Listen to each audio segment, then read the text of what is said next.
तो round robin जो हमारा शेड्यूलिंग एल्गोरिथम है ना, ये एफसीएफ शेड्यूलिंग एल्गोरिथम की तरह ही है, बस प्रीएम्पशन एडिट है इसके अंदर। तो इसके अंदर ना अगर हमने एक बार सीपीयू एलोकेट कर दिया ना प्रोसेस को, उसको निकाल सकते हैं। सब कुछ सेम है, इसके अंदर भी अराइवल टाइम के अकॉर्डिंग ही प्रोसेस लेते हैं। और इनके अंदर अब ये मैं न्यूमेरिकल सॉल्व करूंगा तो आपको और अच्छी तरीके से समझ में आ जाएगा। इसके अंदर बस एक टाइम क्वांटम दिया होता है, उस टाइम क्वांटम तक ही ना हम प्रोसेस को एग्जीक्यूट करना है, उसके बाद ना दूसरी प्रोसेस को लेके आ जाना है। अगर अगर उसका टाइम पूरा कंप्लीट हो गया होता है ना, तो वो बाहर निकल जाती है। अगर टाइम रह रहा है ना, तो उसको ना रेडी क्यू में ना वापस भेज दिया जाता है। इसके अंदर हम दो क्यू का यूज करते हैं, एक तो रनिंग क्यू जहां पर हमने सारी प्रोसेस रन करनी है, एक रेडी क्यू जिसके अंदर हमारी प्रोसेस रेडी स्टेट में रहती है। तो जब न्यूमेरिकल करूंगा और आपको अच्छी तरीके से समझ में आ जाएगा। इसके अंदर भी पॉइंट में यही लिखा है, इसका जो थ्योरी है ना वो भी बहुत ज्यादा इंपॉर्टेंट है। The round robin algorithm is designed specially for the time sharing system. तो टाइम शेयरिंग सिस्टम के लिए इसको, वैसे तो इसको टाइम शेयरिंग जो सिस्टम है ना उसके लिए डिजाइन किया गया है। It is similar to FCF scheduling but preemption is added to enable the system is switch between the process. तो इसके अंदर एफसीएफ शेड्यूलिंग की तरह ही है, बस प्रीएम्पशन एडिट किया गया है जिससे हम प्रोसेस को ना बीच में स्विच कर सकते हैं। The ready queue is treated as a circular queue. The ready queue जो है ना हमारा सर्कुलर क्यू होता है ना, उसकी तरह ट्रीटेड किया गया है। A certain time slice is defined in the system which is called time quantum. जो मैंने बता दिया था, एक टाइम स्लाइस दी गई होती है इसके अंदर, उसी टाइम तक हम प्रोसेस को एग्जीक्यूट करना है, उसके बाद हमें दूसरी प्रोसेस को लिया जाता है इसके अंदर। इसको नाम टाइम क्वांटम कहते हैं। A small unit of time is called a time quantum. Each process present in the ready queue is assigned the CPU for the that time quantum. जितनी भी रेडी क्यू में प्रोसेस होती है ना, सब process को ना हमने यहाँ पर टाइम क्वांटम असाइन कर देते हैं। इफ द सेवेंथ पॉइंट क्या है, if the execution of the process is completed during that time then the process will terminate. अगर ना जो प्रोसेस है ना उसका एग्जीक्यूशन टाइम कंप्लीट हो जाता है, जितना भी टाइम क्वांटम दे रखा है उसके अंदर, तो वो टर्मिनेट हो जाएगी। अगर ऐसा नहीं है तो वो क्या करेगा ना, उस प्रोसेस को वापस रेडी क्यू में भेज देगा और फिर टाइम क्वांटम तो असाइन हो ही जाता है। इस तरीके से बार बार चलती रहेगी जब तक उसका एग्जीक्यूशन टाइम कंप्लीट नहीं हो जाता। तो इस पॉइंट में वही लिखा है हमारा, as process will go back to ready queue and wait for the next turn to complete the execution. Advantage क्या है, it can be actually implementable in the system because it is not depending on the bus time। तो इसको implement करना ना आसान है क्योंकि बस टाइम पर डिपेंड नहीं करता। All the job get a fair allocation of the CPU. Job जितनी भी है ना सबको फेयर एलोकेशन ही मिलता है क्योंकि एक टाइम क्वांटम असाइन कर दिया जाता है, तो सबको सेम टाइम ही मिलेगा एग्जीक्यूशन का। फिर डिसएडवांटेज क्या है, the higher the time quantum higher the response time in the system. तो हायर रिस्पॉन्स टाइम होगा फिर इसके अंदर सिस्टम का, the lower the time quantum the higher context switching overhead the system. तो हायर कॉन्टेक्स्ट स्विचिंग होगी, बार बार switch करता रहेगा सिस्टम, जो बार बार प्रोसेस को स्विच करता रहेगा, उसका फिर उसको डेटा को भी रखना पड़ेगा कि कहाँ तक वो प्रोसेस एग्जीक्यूट हो चुकी है, फिर बार बार इस तरीके से इसके अंदर ना हाई, तो इसके अंदर ओवरहेड की प्रॉब्लम आ जाती है। तो थर्ड पॉइंट क्या है, deciding a perfect time quantum is really a very difficult task in the system. तो परफेक्ट टाइम क्वांटम डिसाइड करना ना इसके अंदर बहुत ज्यादा मुश्किल है। अब देखते हैं इसका न्यूमेरिकल किस तरीके से सॉल्व करना है। तो न्यूमेरिकल भी सब वैसे ही दे रखा है, ये हमारा बस टाइम है या अराइवल टाइम है और गैंट चार्ट बना रहा है। बस इसके अंदर एक चीज और दे रखी है, यहाँ पर टाइम क्वांटम दे रखा है। इसका टाइम क्वांटम कितना दे रखा है, 2 दे रखा है। इस तरीके से आपको टाइम क्वांटम दे दिया जाएगा जिस टाइम तक आपको एग्जीक्यूट करना पड़ेगा। इसका मतलब 2 टाइम तक हमें प्रोसेस को एग्जीक्यूट करना है।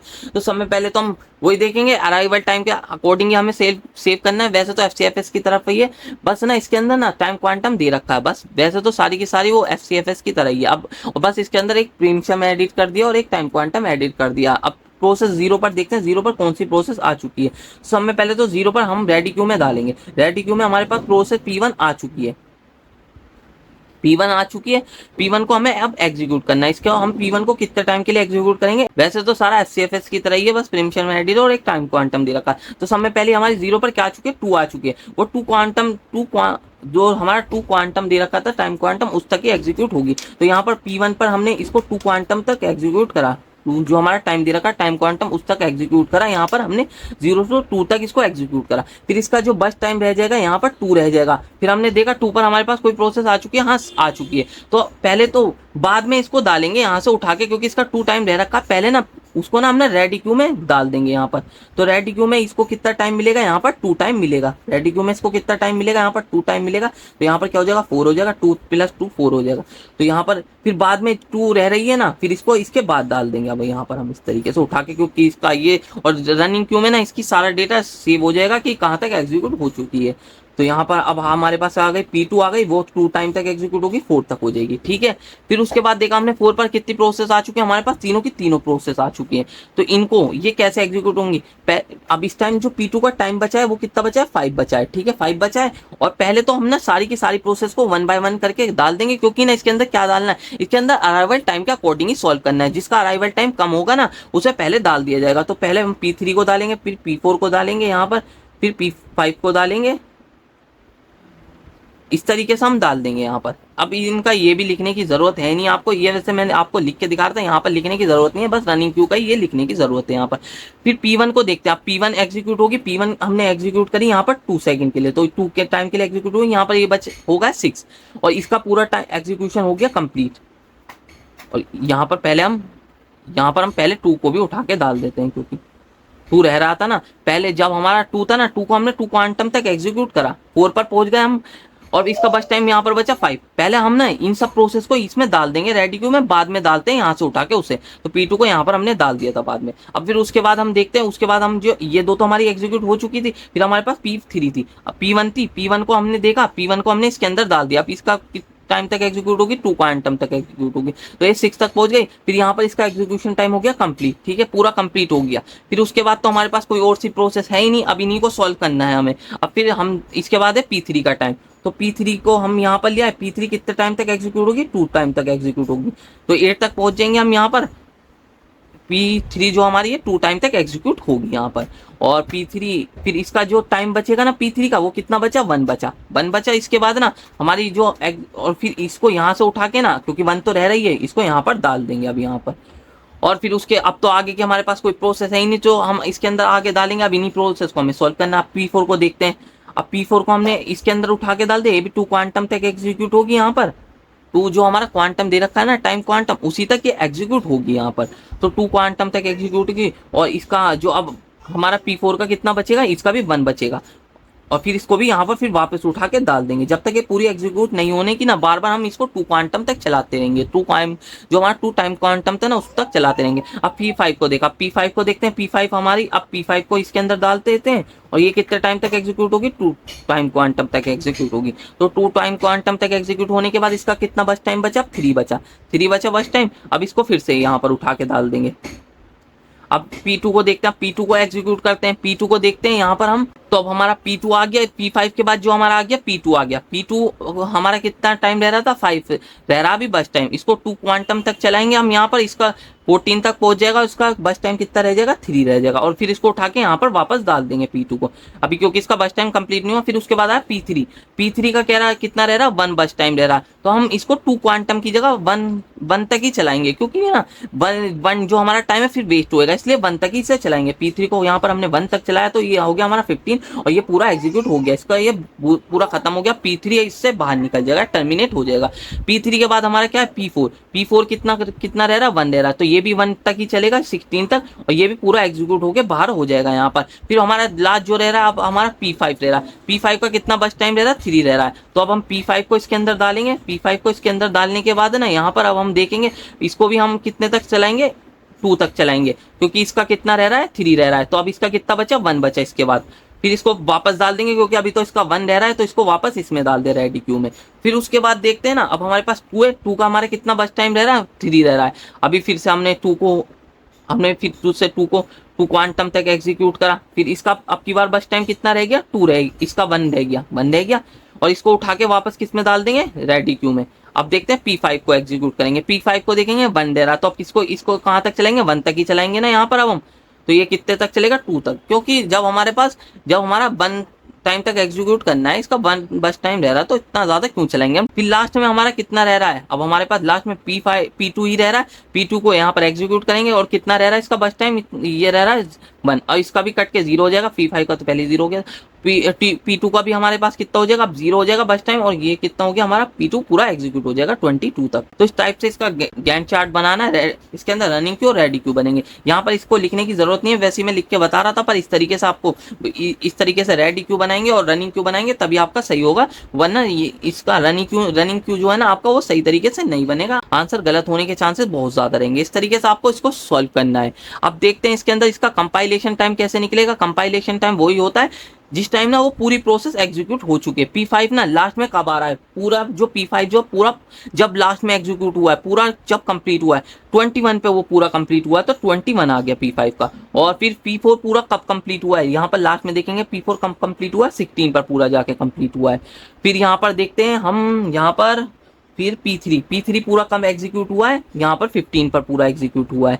और फिर P2 देखते हैं पूरा 22 पर एग्जीक्यूट हुआ है। और हमारा P1 देखते हैं पूरा P1 कहाँ पर एग्जीक्यूट हुआ है हमारा यहाँ पर, तो हमारा P1 हुआ है 6 पर एग्जीक्यूट। तो हमारा पूरा P1 किस पर हुआ है, 6 पर एग्जीक्यूट। तो इस तरीके से बनाना है जहां पर पूरा ना प्रोसेस ना कंप्लीट हो जाती है ना, पूरा जब जिस प्रोसेस का पूरा कंप्लीशन हो जाता है वो वाला लिखना है, वही होता है हमारा कंपाइलेशन टाइम। और फिर टर्न अराउंड टाइम क्या होता है हमारा, टर्न अराउंड टाइम माइनस तो compilation time minus arrival time, ये कितना हो गया, 6 हो गया। ये हो गया हमारा 20 हो गया, ये हमारा हो गया यहाँ पर 12 हो गया। ये यहाँ पर कितना हो गया 16, और में से ये करो 3.5 माइनस कितना हो गया हमारा, तो यहाँ पर क्या होगा 12.5 हो गया है। और 21 में से 4 हमने माइनस करा, कितना हो गया, ये हो गया हमारा 17। और फिर वेटिंग टाइम क्या होता है, टर्न अराउंड टाइम माइनस बस टाइम। पहले वाला बस टाइम देखना, कभी बाद वाला देखने चले जाओ। तो 6 माइनस 4 कितना हो गया हमारा 2 हो गया। 20 माइनस 7 कितना हो गया हमारा, यहाँ पर 13 हो गया। 12 माइनस 3 कितना हो गया हमारा, यहाँ पर 9 हो गया। 12.5 माइनस 3 कितना हो गया, तो ये हो गया हमारा 9.5। और 17 माइनस 5 कितना हो गया यहाँ पर हमारा, 17 माइनस 5 हो गया ये हमारा 12। तो इस तरीके से सॉल्व करना है आपको, पहले वाले बस टाइम से माइनस करना है, ठीक है, कभी बाद वाले से कर लो। फिर रिस्पॉन्स टाइम कैसे निकलेगा, फर्स्ट टाइम कब सीपीयू मिल चुका था जिस भी प्रोसेस को, minus arrival time. First time P1 को सीपीयू कब मिला था, 0 पर, 0 माइनस 0 0 हो गया। फर्स्ट टाइम P2 को कब मिला था, 2 पर, 2 माइनस 2 कितना हो गया, 0 हो गया यहाँ पर। 3 को कब फर्स्ट टाइम मिला था, 6 पर, 6 माइनस 3 कितना हो गया, 3 हो गया यहाँ पर। फर्स्ट टाइम P4 को कब मिला था, 8 पर, 8 माइनस 3.5 कितना हो गया यहाँ पर, तो ये हमारा 4.5 आ चुका यहाँ पर, क्योंकि ये हमारा कितना हो गया, पहली बार सीपीयू कब मिला था, P4 को 8 पर मिला था, 8 माइनस 3.5 4.5 हो गया। और फिर P5 को कब फर्स्ट टाइम मिला था, 10 पर मिला था, 10 माइनस 4 कितना हो गया हमारा 6। तो इस तरीके से हमारा रिस्पॉन्स टाइम भी निकल जाएगा। एवरेज वेटिंग टाइम और एवरेज टर्न अराउंड टाइम वैसे निकालेंगे, इन सबका टोटल करके एवरेज वेटिंग टाइम हम निकाल लेंगे यहाँ पर, इन सबका टोटल कर देंगे, plus 9.5 plus 12 upon number of process कितनी है 5, इस तरीके से डिवाइड कर देंगे। और एवरेज टर्न अराउंड टाइम वैसे निकल जाएगा, इन सबको टोटल कर देंगे, ये जितनी भी हैं। ये हमारे पास कितना आ गया था, 20 plus 12 plus 12.5 plus 17 upon number of process, इस तरीके से डिवाइड करके निकाल देंगे। अब एक और बार और समझा देता हूँ, कभी आपको उसमें कंफ्यूजन हो गई हो तो इस किस तरीके से सॉल्व करना है। इसके अंदर हमें क्या होता है, सब कुछ FCFS के तरह ही है। इसके अंदर जो अराइवल टाइम के अकॉर्डिंग ही हम प्रोसेस को सीपीयू में डालते हैं, पर इसके अंदर दिया होता है एक टाइम क्वांटम, उस टाइम तक ही एग्जीक्यूट करना होता है, उसके बाद उसे बाहर निकाल देते हैं। 2 जैसे हमें इसमें 2 टाइम क्वांटम दे रखा था, तो इसके अंदर 2 टाइम तक ही उस प्रोसेस को एग्जीक्यूट करना था, उसके बाद उसे बाहर निकाल देता ना। फिर जो भी रेडी क्यू में जो भी प्रोसेस थी ना, उनमें से जो पहले आई हुई थी ना, उसको पहले डाल देना था। अब इसको समझ जाता हूँ इस तरीके से कैसे सोल्व हुआ था। समय पहले हमारे पास 0 पर कौन सी आ चुकी थी, P1 हमारे पास रेडी क्यू में 0 पर आ चुकी थी, तो पहले इसको ही एग्जीक्यूट कराएंगे 2 टाइम क्वांटम तक, 2 टाइम क्वांटम तक एग्जीक्यूट कराना ही है, चाहे उसके बीच में कोई प्रोसेस आ जाए। फिर उसके बाद देखा यहाँ पर इतने में हमारे पास कितनी प्रोसेस आ चुकी थी, 2 पर देखा हमने यहाँ पर P2 आ चुकी थी, और पहले हमने P2 को डालेंगे रेडी क्यू में, उसके बाद जो हमारी जितना टाइम रह रहा ना उसको बाद में डालेंगे P2 के, तो उसको बाद में डाला P1 को, क्योंकि इसके इस टाइम इसका 2 रह रहा था, बाद में डाल दिया हमने यहाँ पर। फिर हमने इसको P2 को 2 टाइम क्वांटम तक एग्जीक्यूट कराया, इसका वैसे तो बस टाइम 7 था, फिर इसका बचा 5 तक। 4 पर जाके इसका कितना बचा, जब ये 4 पर पहुंच चुकी थी इसका कितना बचा था, 5 बचा था। और यहाँ पर हमने देखा जब ये 4 पर है, यहाँ पर हमारे पास सारी की सारी प्रोसेस आ चुकी थी, P3 भी, P4 भी, P5 भी, तो इसके अंदर इनके अराइवल टाइम के अकॉर्डिंग इसके अंदर हमने इसे डाल दिया, यहाँ पर P3 P4 और P5, ठीक है, इस तरीके से डाल दी। और फिर उसके बाद ना हम इसके बाद हमारी P2 रह रही थी, P2 को इनके बाद में डाला, पहले इनको डालेंगे उसके बाद में जो यहाँ पर रहती है उसको बाद में डालते हैं। फिर यहाँ पर हमने P1 को एग्जीक्यूट करा, P1 को हमने 4 to 6 तक एग्जीक्यूट करा, यहाँ पर 2 रह रहा था, इसका टाइम जो बस टाइम रह रहा था उस टाइम 0 हो चुका था, तो P1 जो थी हमारी पूरी एग्जीक्यूट हो चुकी थी 6 पर। और फिर उसके बाद हमने 6 पर, उसके बाद तो हमारे आगे कोई प्रोसेस ही नहीं है, फिर इन सब प्रोसेस को ही हमें सॉल्व करना है 2 टाइम क्वांटम देके। फिर हमारे पास यहाँ पर 3 थी, तो 3 को हमने एग्जीक्यूट करा यहाँ पर 2 टाइम क्वांटम के लिए, 2 टाइम क्वांटम के लिए एग्जीक्यूट करा। 8 पर जाकर हमने देखा इसका बस टाइम बचा 1, फिर इसको ना फिर बाद में ना ये जो P4 P5 रह रहे हैं, P2 रह रहे हैं, इनके बाद में डाल देना, क्योंकि अब इसका बस टाइम रह रहा है। फिर हमने एग्जीक्यूट करा P4 को हमने एग्जीक्यूट करा कितने टाइम के लिए, 2 टाइम क्वांटम के लिए, तो यहाँ पर P4 को हमने 2 टाइम क्वांटम के लिए एग्जीक्यूट करा, इसका बस टाइम बच गया 1, तो यहाँ पर फिर से इसको वापस डाल देंगे यहीं पर, क्योंकि अब इसका बस टाइम रह रहा है। फिर हमने इसको एग्जीक्यूट करा P5 को एग्जीक्यूट करा हमने टू टाइम क्वांटम के लिए, P5 को 10 से 12 तक करा हमने, तो यहाँ पर टाइम क्वांटम रह गया इसका, वो जो हमारा इसका बस टाइम रह गया ना वो 3 रह गया। टू टाइम क्वांटम के लिए एग्जीक्यूट करा, इसका बस टाइम रह गया यहाँ पर 3। फिर यहाँ पर इसको हमने यहाँ पर इसको एग्जीक्यूट करने के बाद इसको भी यहाँ पर डाल दिया। फिर हमारे पास P2 था, P2 को हमने टू टाइम क्वांटम के लिए एग्जीक्यूट करा, 12 से 14 तक यहाँ पर हमने एग्जीक्यूट करा। 12 P2 को हमने 12 से 14 तक एग्जीक्यूट करा। 12 से 14 तक एग्जीक्यूट करने के बाद इसका बस टाइम कितना रह गया हमारे यहाँ पर 3 रह गया। तो फिर इसको हमने यहाँ पर डाल दिया, यहाँ पर हमने इसको फिर से हमने इसको अंदर डाल दिया रेडी क्यू के अंदर। फिर देखते हैं P3, फिर P3 पर हम पहुंचे। P3 का यहाँ पर कितना बस टाइम रह रहा था, 1 रह रहा था। तो भले हमें टू टाइम क्वांटम दे रखा हो, जब इसका बस टाइम 1 है तो हम 1 टाइम तक एग्जीक्यूट कराएंगे ना, जब इसको बेफालतू का एक टाइम सीपीयू क्यों वेस्ट करेंगे। तो इसलिए इसका 1 बस टाइम रह रहा तो इसको 1 टाइम के लिए एग्जीक्यूट करा और ये यहाँ पर टर्मिनेट हो गया। फिर P4 को देगा, P4 का भी हमारा 1 टाइम के लिए रह रहा है, इसको भी 1 टाइम के लिए एग्जीक्यूट करा, ये भी टर्मिनेट हो गया। फिर यहाँ पर P5 आ गया, P5 का हमारा इस टाइम इसका कितना बचा था, इस टाइम इसका 3 बचा हुआ था। तो यहाँ पर इसको टू टाइम क्वांटम के लिए एग्जीक्यूट करा 16 से 18 तक। फिर इसका कितना बच टाइम बचा, 1 बचा। फिर इसको क्योंकि अभी 1 रह रहा है तो इसको यहाँ पर वापस डाल दिया। फिर P2 पे है, P2 का इस टाइम कितना रह रहा था, यहाँ पर हमारा रह रहा था 3। तो इसको इसका हमने P2 को एग्जीक्यूट करा टू टाइम क्वांटम के लिए, इसका इस टाइम बस टाइम रह गया 1। तो फिर 1 रह गया इसका बस टाइम, तो फिर इसको हमने फिर से वापस डाल दिया इसमें हमारा जो रेडी क्यू था उसके अंदर वापस डाल दे। फिर P5 का देखा, P5 का इस टाइम कितना रहता, 1 टाइम रह रहा था बस 1। तो इसको 1 टाइम तक एग्जीक्यूट करा, यहाँ पर ये टर्मिनेट हो गया। फिर P2 का भी यहाँ पर कितना रहता, 1 रह रहा, तो 21 से 22 तक एग्जीक्यूट करा, यहाँ पर ये टर्मिनेट हो गया। बस इसके अंदर टू टाइम क्वांटम तक ये एग्जीक्यूट कराना होता है, क्योंकि इसके अंदर टू टाइम तक इन्होंने दे रखा है, तो इसके अंदर यही होता है, टू टाइम क्वांटम तक एग्जीक्यूट कराना होता है। और इसके अंदर जब जो सॉल्व करेंगे वो अराइवल टाइम के अकॉर्डिंग ही सॉल्व करेंगे। जो पहले आएगा ना उसको हम पहले प्रोसेस दे, उसको पहले प्रोसेस सीपीयू जो है हमारा असाइन हो जाएगा। शुरुआत में ऐसे करना होता है, अराइवल टाइम के अकॉर्डिंग इनको जो हम डालते हैं ना रनिंग क्यू में, वो अराइवल टाइम के अकॉर्डिंग ही डालते हैं। इसके अंदर भी हमने यही करा, सब कुछ वैसे ही है, बस अराइवल टाइम के अकॉर्डिंग डालते हैं। और इसके अंदर प्रीमियम एडिड है, प्रोसेस को हम बाहर निकाल सकते हैं सीपीयू से, और एक टाइम क्वांटम दिया होता है। तो इस तरीके से सॉल्व होगा। एवरेज वेटिंग टाइम ऐसे निकलेगा, एवरेज टर्न अराउंड टाइम ऐसे निकलेगा। कंपाइलेशन टाइम वही होता है हमारा जिस टाइम ना पूरी प्रोसेस, जिस टाइम वो पूरी प्रोसेस एग्जीक्यूट हो चुकी है, जिस टाइम उसका पूरा कंप्लीशन हो चुका है। P1 का पूरा कंप्लीशन कब कंप्लीट हुआ था, 6 पर कंप्लीट हुआ था। P2 का पूरा कंप्लीशन कब कंप्लीट हुआ था, 22 पर कंप्लीट हुआ था। P3 का पूरा कंप्लीशन कब कंप्लीट हुआ था, यहाँ पर 8 हमारा यहाँ पर हुआ था 15 पर हुआ था। और P4 का हमारा कहाँ पर हुआ था, 16 पर पूरा कंप्लीशन हुआ था। P5 का कितना हुआ था हमारा, 21 पर कंप्लीशन हुआ था। फिर टर्न अराउंड टाइम कैसे निकलता है, compilation time minus arrival time.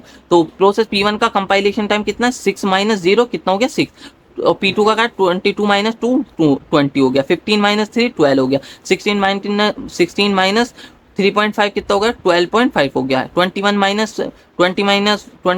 4 कितना हो गया, 17 हो गया। फिर हमारा जो वेटिंग टाइम निकलता वो क्या निकलता, वेटिंग टाइम निकलता टर्न अराउंड टाइम माइनस बस टाइम। टर्न अराउंड टाइम कितना था यहाँ पर 6, और पहले वाला बस टाइम लेना, कभी बाद वाला लेने लग जाओ। पहले वाला कितना था 4, 6 माइनस 4 कितना हो गया 2, 20 माइनस 7 कितना हो गया 13, 12 माइनस 3 कितना हो गया 9, और 12.5 माइनस 3 हो गया 9.5, 17 माइनस 5 कितना हो गया 12। अब रिस्पॉन्स टाइम क्या होता है, रिस्पॉन्स टाइम जो होता है हमारा वो क्या होता है, जिस टाइम पहली बार सीपीयू मिला हो प्रोसेस को, वो माइनस अराइवल टाइम। P1 को पहली बार सीपीयू कब मिल चुका था, 0 पर मिल चुका था, 0 माइनस 0 क्या हो गया, 0 हो गया। और P2 को कब मिल चुका था पहली बार, 2 पर, 2 माइनस 2 0 हो गया। P3 को पहली बार सीपीयू कब मिल चुका था, 6 पर, 6 माइनस 3 कितना हो गया 3 हो गया। P4 को पहली बार सीपीयू कब मिल चुका था, 8 पर, 8 माइनस 3.5 कितना हो गया 4.5। और P5 को पहली बार सीपीयू कब मिल चुका था 10 पर, 10 माइनस 4 कितना हो गया 6 हो गया। और एवरेज वेटिंग टाइम कैसे निकालेंगे, सबका इन सब पर टोटल करके ना नंबर ऑफ प्रोसेस जितनी भी है ना उनसे डिवाइड कर देंगे। फिर इन सब का भी ऐसी turn around time, average turn around time ऐसे निकालेंगे, जितना भी टर्न अराउंड टाइम है उनको प्लस के नंबर ऑफ प्रोसेस से डिवाइड कर देंगे। इस तरीके से सॉल्व होगा। मैंने आपको वैसे भी सब कुछ समझा दिया, इसके बारे में भी अगर कोई प्रॉब्लम हो तो एक बार कमेंट कर देना, एक और न्यूमेरिकल सॉल्व करवा दूंगा इसका। वैसे तो कोई प्रॉब्लम आनी नहीं चाहिए, वैसे मैंने बता ही दिया सब कुछ कि किस तरीके से आपको सॉल्व करना है इसको अंदर। प्रायोरिटी शेड्यूलिंग जो दी है ना हमारी 2 टाइप की होती है, प्रीएम्प्टिव और नॉन प्रीएम्प्टिव। तो प्रीएम्प्टिव वही है, इसके अंदर जो प्रायोरिटी शेड्यूलिंग होती है ना, इसके अंदर एक प्रायोरिटी दी होती है। तो प्रीएम्प्टिव में हम कैसे सॉल्व करते हैं मैं आपको बताऊंगा। इसके अंदर एक प्रायोरिटी दी होती है, उसके अकॉर्डिंग आपको सॉल्व करना होता है। इसके अंदर अराइवल और बस टाइम के अकॉर्डिंग नहीं सॉल्व करना होता, प्रायोरिटी के अकॉर्डिंग सॉल्व करना होता है। प्रीएम्प्टिव में वही है, अगर एक बार प्रायोरिटी जैसा हमारी चल रही है उसके बीच में ना, प्रीएम्प्टिव में हम इसके अंदर क्योंकि प्रोसेस को बाहर निकाल सकते हैं, उससे कम वाली प्रायोरिटी बीच में आ गई तो उस प्रोसेस को हम बाहर निकाल देते हैं, फिर दूसरी उस जो कम वाली प्रायोरिटी वाली है ना उसको डाल देते हैं। और नॉन प्रीएम्प्टिव में एक बार अगर प्रायोरिटी से हमने इसको ना पूरा सॉल्व करना शुरू कर दिया, जब तक उसको प्रोसेस को एग्जीक्यूट नहीं कर देते, चाहे उससे ज्यादा वाली प्रायोरिटी वाली क्यों ना आ जाए, तब भी हम उसे नहीं एग्जीक्यूट करेंगे। जो पहले पूरी एग्जीक्यूट होनी है उसको ही करेंगे, क्योंकि ना नॉन प्रीएम्प्टिव में यही होता है, क्योंकि हम एक बार प्रोसेस अगर हमने सीपीयू दे दिया ना प्रोसेस को, उससे हम प्रोसेस को बाहर नहीं निकाल सकते। इसके अंदर भी यही सब लिखा। थ्योरी वैसे भी इंपॉर्टेंट नहीं है, मैंने बस आपको पढ़ने के लिए बता दी। ऐसे थोड़ा बहुत आप पढ़ सकते हैं इन थ्योरी को, अगर पढ़ना चाहो आपका मन है। वैसे तो न्यूमेरिकली आता है, थ्योरी आने के चांसेस बहुत ज्यादा कम है। बस एक राउंड रॉबिन ही है जिसकी थ्योरी आने के बहुत ज्यादा चांसेस रहते हैं। राउंड रॉबिन की शेड्यूलिंग की एल्गोरिथम की थ्योरी आती है, वरना तो और सबकी थ्योरी आने के बहुत ही कम चांसेस है, ना के बराबर ही मानो सबका न्यूमेरिकली आता है यहाँ पर। तो न्यूमेरिकल देखते हैं अब इसका, जो प्रायोरिटी शेड्यूलिंग थी ना प्रीएम्प्टिव से, उसका न्यूमेरिकल देखते हैं। इसके अंदर इस तरीके से न्यूमेरिकल दिया होगा आपको ना, इसके अंदर एक प्रायोरिटी दी होगी ना, और इसमें लिखा भी होगा higher the number higher the priority. जिसका इसमें जिसका भी हायर नंबर है ना उसकी ज्यादा प्रायोरिटी है इस एल्गोरिथम में, जिसका भी नंबर हाई है उसकी ज्यादा प्रायोरिटी है। पर प्रायोरिटी को तो हम बाद में चेक करेंगे, पहले हमें अराइवल टाइम पे भी तो सॉल्व करना होता है कि कौन सी प्रोसेस जीरो पर आ चुकी है। वरना तो अगर हम प्रायोरिटी से शेड्यूलिंग करने लगे तो पहले तो सारा जो हमारा यूटिलाइजेशन है वही नहीं हो पाने का सीपीयू का। तो अब इसको देखते हैं किस तरीके से सॉल्व करना है। इसके अंदर वही है, ये हमारी प्रायोरिटी दे रखी है, प्रोसेस नंबर दे रखा है, अराइवल टाइम दे रखा है, बस टाइम दे रखा है। हायर द नंबर होगा, जैसे 40 है इसकी हायर प्रायोरिटी, उससे कम इसकी, उससे कम इसके, उससे कम इसके, इसके अंदर ये बता रखा है। और ना पर अगर हम इसे ना प्रायोरिटी से शुरुआत में शुरू करने लगे तो यहाँ पर तो सीपीयू खाली रहेगा और इसका यूटिलाइजेशन भी सही तरीके से नहीं हो पाएगा। पहले तो हमें जीरो से ही देखना पड़ता है कि कहाँ पर जो है हमारा जो है जीरो से ही देखना पड़ता है, क्योंकि ना जीरो पे कौन सी प्रोसेस आ चुकी है, क्योंकि फिर तो हमारा सीपीयू का यूटिलाइजेशन नहीं हो पाने का। यहाँ पर गैंट चार्ट बनाएंगे इसे। गैंट चार्ट बनाने का तरीका वही है, हमें इस तरीके से गैंट चार्ट बनाना है। और फिर यहाँ पर हम ना एक एक सेकंड के लिए एग्जीक्यूट कराएंगे, भले ही बाद में हम वो वाला दूसरा वाला चार्ट बना देंगे, क्योंकि मिस्टेक होने के चांसेस बहुत ज्यादा रहते हैं। पहले हम 1 सेकंड के लिए एग्जीक्यूट कराएंगे, क्योंकि ना कभी मिस्टेक हो जाएगी, सारे न्यूमेरिकल के सारे मार्क्स ही कट जाएंगे, इसलिए एक एक करके बनाना। फिर उसके बाद वो वाला जो मैंने आपको बताया था पहले भी, उसके अंदर SRTF के अंदर उस जैसा बना लेना। ठीक है, पहले हम जो हमारे पास पहले आई जीरो पर कौन सी प्रोसेस आ गई, जीरो पर आ गई हमारी P1। ठीक है, P1 को हमने 1 सेकंड के लिए एग्जीक्यूट कराएंगे, क्योंकि 1 पर फिर हमने देखा 1 पर कोई जो हमारी प्रोसेस आ चुकी है, हाँ आ चुकी है 20, और उसकी प्रायोरिटी 1 से ज्यादा है, हाँ है, तो P1 आ चुकी थी। P1 की अब देखते P1 की, अब 1 तो P1 को हमने 1 सेकंड के लिए एग्जीक्यूट 1 टाइम के लिए एग्जीक्यूट करा। 1 पर देखते कोई प्रोसेस आ चुकी है या नहीं, हाँ हमारे पास एक प्रोसेस आ चुकी है जो कि है P2, जो 1 पर आ चुकी है, जिसकी प्रायोरिटी क्या है 1 से ज्यादा है। तो P1 से ज्यादा है जिसकी प्रायोरिटी, उसकी प्रायोरिटी है 20, जो क्योंकि higher the priority higher the number इस पे दे रखा भी है, तो higher the priority higher the number, जिसकी हायर प्रायोरिटी है, हायर नंबर वालों की ज्यादा प्रायोरिटी कम से, तो 10 कम है और 20 ज्यादा। तो यहाँ पर हम क्या करेंगे, अब यहाँ पर जो हम दे देंगे, हम किसको एग्जीक्यूट करने लगेंगे, यहाँ पर हम P2 को एग्जीक्यूट करने लगेंगे। P2 को हम कितने टाइम के लिए 1 एग्जीक्यूट करेंगे, 1 टाइम के लिए एग्जीक्यूट करेंगे, क्योंकि मिस्टेक होने के चांसेस ज्यादा रहते हैं, इसलिए 1 के लिए बढ़ाते चले जाएंगे। और P1 को हमने कितने टाइम के लिए एग्जीक्यूट कर दिया था, 1 के लिए। अब यहाँ पर इसका बस टाइम कितना बचा था, 4 बचा था, क्योंकि 1 टाइम तो यहाँ पर हमने एग्जीक्यूट कर ही दिया। फिर उसके बाद P2 आ चुका, P2 को हमने 2 पर देखा, 2 पर कोई प्रोसेस आ चुकी है, यहाँ P3 आ चुकी है जिसकी हायर प्रायोरिटी है, तो अब इसको डाल देंगे। प्रीएम्प्टिव में ऐसे करते हैं, क्योंकि प्रीएम्प्टिव में हम प्रोसेस को बाहर निकाल सकते हैं। तो अब हमने P3 को डाल दिया, और P3 को भी अब हम 1 के लिए एग्जीक्यूट कराएंगे, क्योंकि मिस्टेक होने के चांसेस ज्यादा रहते हैं। अब इसका बस टाइम कितना बचा था, P2 का जो था हमारा बस टाइम बचा अभी 3, पहले 4 था ना, अब 3 बचा। ठीक है, इस तरीके से करते जाना।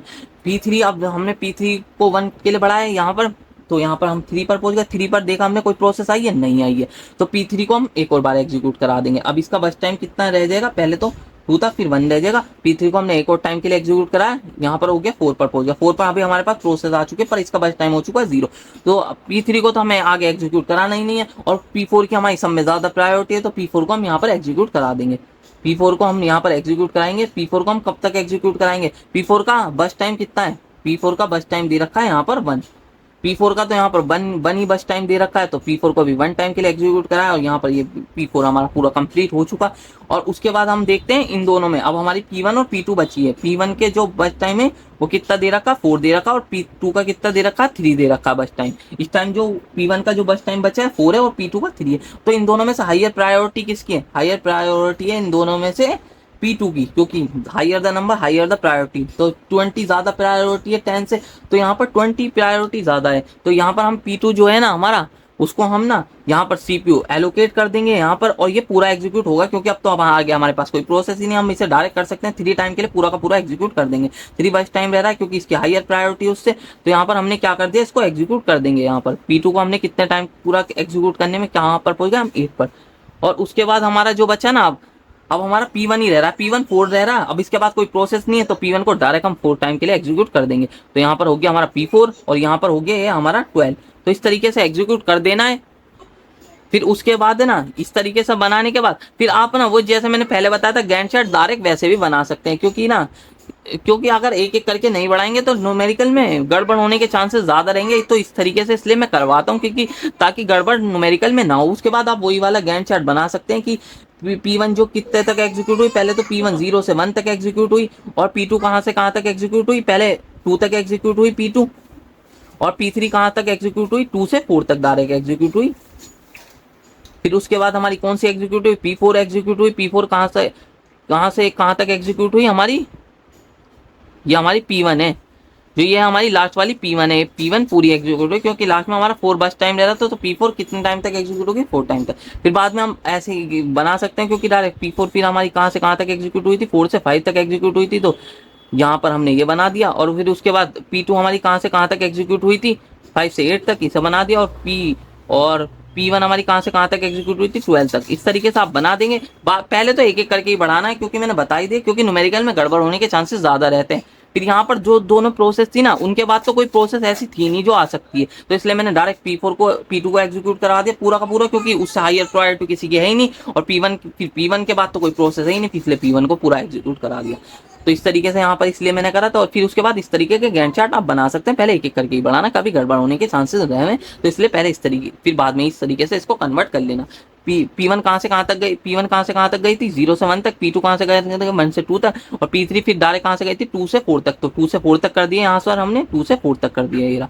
फिर P4 कहाँ से गई थी, 4 से 5 तक। P2 कहाँ से गई थी, 5 से 8 तक। फिर P1 कहाँ से गई थी, 8 से 12 तक। तो इस तरीके से आप सॉल्व कर सकते हैं। इस तरीके से न्यूमेरिकल में गड़बड़ होने के चांसेस बहुत ज़्यादा कम रहेंगे, और गैंट चार्ट इस तरीके से आप बहुत आराम से बना सकते हैं। क्योंकि अगर डायरेक्ट बनाने की कोशिश करेंगे तो क्योंकि आपको कभी न्यूमेरिकल में गड़बड़ हो जाए, इस वजह से इस तरीके से करना। अब P1 पूरा कंप्लीट कब हुआ है, P1 जो पूरा कंप्लीट हुआ है कंपाइलेशन पूरा 12 पे जाकर कंप्लीट हुआ है। और फिर P2 को पूरा कंप्लीट कहाँ जाकर हुआ है, 8 पर पूरा जाकर कंप्लीट हुआ है। और फिर P3 पूरा कंप्लीट कहाँ जाके हुआ है, यहाँ पर हमारा 4 पर जाके पूरा कंप्लीट हुआ है। और P4 हमारा पूरा कंप्लीट कहाँ जाके हुआ है, 5 पर कंप्लीट जाके हुआ है। इस तरीके से आपको कंपाइलेशन टाइम निकाल लेना।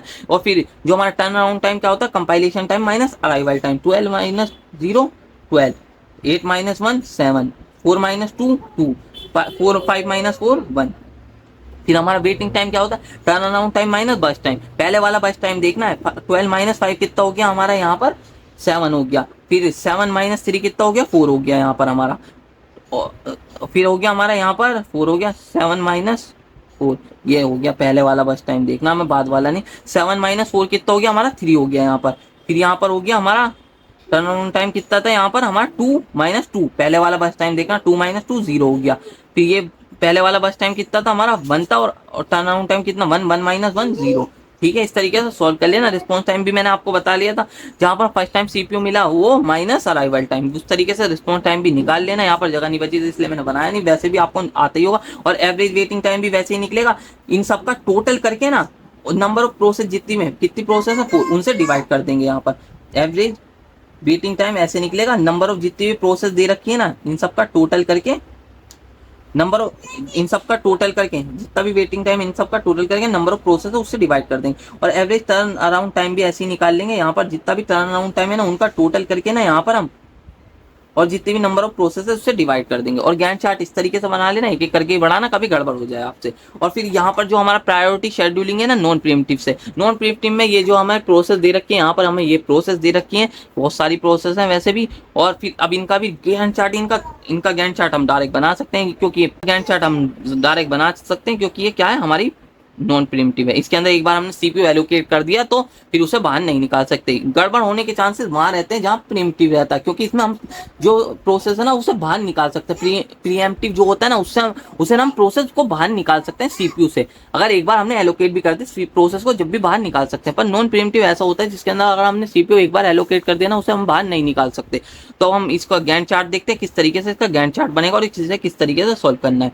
ठीक है, इसे किस तरीके से सॉल्व करना है देखते हैं। सब में पहले हम देखेंगे इसके अंदर सब कुछ वैसे ही प्रायोरिटी के अकॉर्डिंग। इसके अंदर क्या, lesser the number higher the priority, जिसका लेस नंबर है ना उसकी हायर प्रायोरिटी है।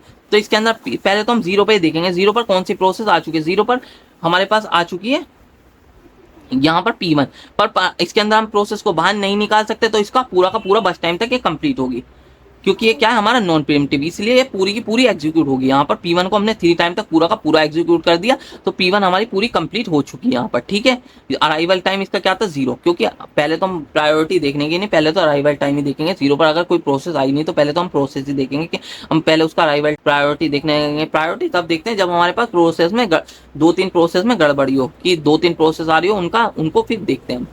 फिर यहाँ पर हम देखते हैं यहाँ पर 2, फिर यहाँ पर 3 तक हम देखते हैं कितनी प्रोसेस आ चुकी है। यहाँ पर हमारे पास कितनी प्रोसेस आ चुकी है, एक तो 2 भी आ चुकी है, यहाँ पर प्रोसेस 2 भी आ चुके हैं, प्रोसेस 2 भी आ चुकी है, प्रोसेस 3 भी आ चुकी है। 3 तक हमारे पास 2 प्रोसेस आ चुके हैं। इन दोनों में किसकी हायर प्रायोरिटी है, इन दोनों में हायर प्रायोरिटी है जिसका नंबर कम है। तो इन दोनों P2 और P3 में किसकी जो प्रायोरिटी हाई है, इसके अंदर जो था इसके अंदर उसके अंदर जो हमारा पहले वाला न्यूमेरिकल था उसके अंदर हायर नंबर वाले की हायर प्रायोरिटी, तो इसके अंदर जो नंबर छोटा है उसकी हायर प्रायोरिटी है। तो P3 और P2 में किसकी प्रायोरिटी ज्यादा है, P3 की, क्योंकि उसका नंबर कम है तो इसलिए इसकी प्रायोरिटी ज्यादा है। तो P3 को हम पूरा एग्जीक्यूट कराएंगे। यहाँ पर P3 कहाँ तक एग्जीक्यूट होगा, बस टाइम कितना दे रखा है P3 का 4 दे रखा था। 3 + 4 कितना हो गया, यहाँ पर हमारा हो गया 7। फिर अब हम देखेंगे 7 तक हमारे पास कितनी प्रोसेस आ चुके हैं। 7 तक हमारे पास सारी की सारी प्रोसेस आ चुकी हैं, अराइवल टाइम सारी प्रोसेस अराइव हो चुकी है। तो इन सब में से अब किसकी, यहाँ पर हमारे पास 2 प्रोसेस पूरी एग्जीक्यूट हो चुकी हैं, यहाँ पर P1 और P3 पूरी एग्जीक्यूट हो चुकी है। इसके अंदर हम प्रोसेस को बाहर नहीं निकाल सकते, इसलिए हम पूरी की पूरी एग्जीक्यूट कर रहे हैं, क्योंकि क्या है हमारी नॉन प्रीएम्प्टिव है। ठीक है, उसके बाद हमारे पास हमारी P2 रह रही, P4, P5, P6, P7, इन सब में जिसकी भी लेस नंबर है उसकी हायर प्रायोरिटी होगी। तो इनमें से सब में लेस नंबर कौन सा दिख रहा है आपको, 4 दिख रहा है। यहाँ पर हम P6 को पूरा एग्जीक्यूट कराएंगे। P6 को कितने टाइम तक एग्जीक्यूट कराना, 5 तक एग्जीक्यूट कराना है। तो यहाँ पर 5 टाइम तक एग्जीक्यूट करा, वो हमारा यहाँ पर किस टाइम तक एग्जीक्यूट कराना है, 4 टाइम तक एग्जीक्यूट कराना है। यहाँ पर हमारा इसको कहाँ तक एग्जीक्यूट कराना, 4 टाइम तक एग्जीक्यूट कराना है। तो कितना हो गया, 7 + 4, यहाँ पर हो गया हमारा 11। 7 + 4 कितना हो गया हमारा 11। तो 7 + 4 11 हो गया। P6 भी हमारी एग्जीक्यूट हो गई। फिर उसके बाद देखते हैं किसकी हायर प्रायोरिटी, जिसका नंबर कम होगा उसकी हायर प्रायोरिटी होगी। तो यहाँ पर अब इससे बड़ा हमारा क्या दिख रहा है, यहाँ पर हमें दिख रहा है 5, जिसका प्रोसेस नंबर क्या है 4। तो प्रोसेस 4 को एग्जीक्यूट कराएंगे और कितने टाइम तक एग्जीक्यूट होगी, 2 टाइम तक। तो P4 को करवाया हमने, यहाँ पर हो गई 13 तक एग्जीक्यूट, यहाँ पर हो गई 13 तक एग्जीक्यूट हो गई। फिर उसके बाद देखते हैं P4 भी हमारी एग्जीक्यूट हो चुकी है। अब उसके बाद देखते हैं और कितनी प्रोसेस रह रही है। P2 रह रही है हमारी एक, P5 रह रही है और P6 7 रह रही है। तो इन तीनों में से देखते हैं किसकी हायर प्रायोरिटी, जिसका नंबर कम होगा उसकी हायर प्रायोरिटी होगी। तो यहाँ पर अब हम देखते हैं P5 की तो 7 है और इसकी 6 है। तो इसकी इन तीनों में से सब में कम प्रायोरिटी किसकी है, पर सब में ज्यादा हायर प्रायोरिटी किसकी है, इसकी, क्योंकि इसका सब में लेस नंबर है तो इसकी हायर प्रायोरिटी है। तो P2 को एग्जीक्यूट कराएंगे। P2 कितने टाइम तक एग्जीक्यूट होगा, 5 तक। 5 बस टाइम है, क्योंकि 5 और 13 + 5 कितना हो गया, यहाँ पर हो गया हमारा 18 तक एग्जीक्यूट हो गया। फिर P2 के बाद हमारे पास 2 ही प्रोसेस बची, P5 और P7। P5 और P7 देखते हैं इन सब में किसकी हायर प्रायोरिटी और किसका लेसर नंबर है। P5 का सब में लेसर नंबर और उसकी हायर प्रायोरिटी इन दोनों में से। तो P5 को एग्जीक्यूट करा देंगे और कितने टाइम तक एग्जीक्यूट होगी, 9 टाइम तक एग्जीक्यूट होगी। तो 18 + 9 कितना हो गया हमारा, 27 हो गया यहाँ पर। ठीक है, और फिर उसके बाद हमारी लास्ट प्रोसेस P7 ही बची, ये कितने टाइम तक एग्जीक्यूट होगी, 10 टाइम तक एग्जीक्यूट होगी। तो P7 को 10 टाइम तक एग्जीक्यूट करा, कितना हो गया 37। तो यहाँ तक हमारी सब हो जाएगी एग्जीक्यूट, क्योंकि ये क्या था हमारा नॉन प्रीएम्प्टिव। एक बार हमने CPU एलोकेट कर दिया तो उसे बाहर नहीं निकाल सकते। तो इस तरीके से इसको सॉल्व करना है। अब इसका कंपाइलेशन टाइम देखते हैं, कंपाइलेशन टाइम किस तरीके से निकलेगा। कंपाइलेशन टाइम भी देखते हैं हम। तो कंपाइलेशन टाइम निकालने के लिए वही है, जहां पर ना प्रोसेस पूरी एग्जीक्यूट हो रही है वही उसका कंपाइलेशन टाइम होता है। P1 पूरी कहाँ एग्जीक्यूट हो रही है, 3 पर। तो P1 का क्या हो गया, 3 हो गया कंपाइलेशन टाइम। P3 कहाँ पूरी एग्जीक्यूट हो रही है, 7 पर। P3 का कितना हो गया, 7 हो गया कंपाइलेशन टाइम। P2 कहाँ पूरी एग्जीक्यूट हो रही है 18 पर, 18 पूरा कंपाइलेशन टाइम हो गया। और P4 कहाँ पूरी एग्जीक्यूट हो रही है यहाँ पर 13 पर, इसका 13 हो गया कंपाइलेशन टाइम। और P5 कहाँ पूरी एग्जीक्यूट हो रही है 27 पर, इसका 27 हो गया। P6 कहाँ हो रही है 11 पर, इसका 11 हो गया कंपाइलेशन टाइम। P7 कहाँ हो रही है 37 पर, इसका कंपाइलेशन टाइम हो गया 37। टर्न अराउंड टाइम क्या होता है compilation time minus arrival time. Compilation time क्या था 3 माइनस 0, यहाँ पर हो गया 3 हमारा। 18 माइनस 2 कितना हो गया 16 हो गया यहाँ पर। 7 माइनस 1 कितना हो गया यहाँ पर 8 हो गया, वो 6 हो गया हमारा यहाँ पर। और फिर उसके बाद 13 माइनस 4 कितना हो गया 9 हो गया। 27 माइनस 6 कितना हो गया 21 हो गया। 11 माइनस 5 कितना हो गया यहाँ पर हो गया हमारा 6 हो गया। और यहाँ पर 37 माइनस 7 कितना हो गया 30 हो गया यहाँ पर, ठीक है। और फिर हमारा वेटिंग टाइम कैसे निकलता है turn around time minus burst time. तो टर्न अराउंड टाइम 3 माइनस 3 कितना हो गया 0। 16 माइनस 5 कितना हो गया हमारा 11।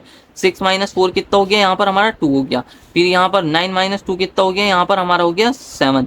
और 21 माइनस 9 कितना हो गया यहाँ पर हमारा 21 माइनस 9 12। और फिर 6 माइनस 4 कितना हो गया हमारा 2 हो गया यहाँ पर। 30 माइनस 10 कितना हो गया 20 हो गया। इस तरीके से निकाल लेना वेटिंग टाइम। और रिस्पॉन्स टाइम क्या होता है जिस टाइम पहली बार सीपीयू मिला हो प्रोसेस को, वो minus arrival time. Arrival time ये रहा हमारा, तो ये होता है, ठीक है।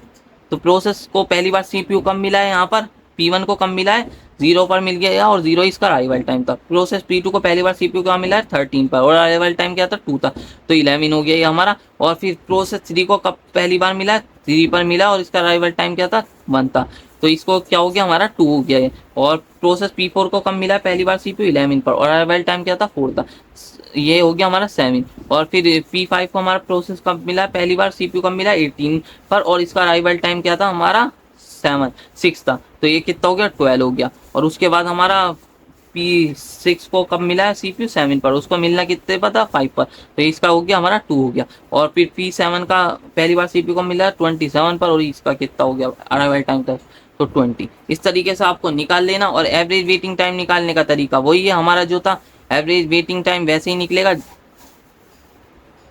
टाइम इक्वल टू वही इसी तरीके से जितना भी वेटिंग टाइम है सब वेटिंग टाइम को प्लस कर लेंगे यहाँ पर हम,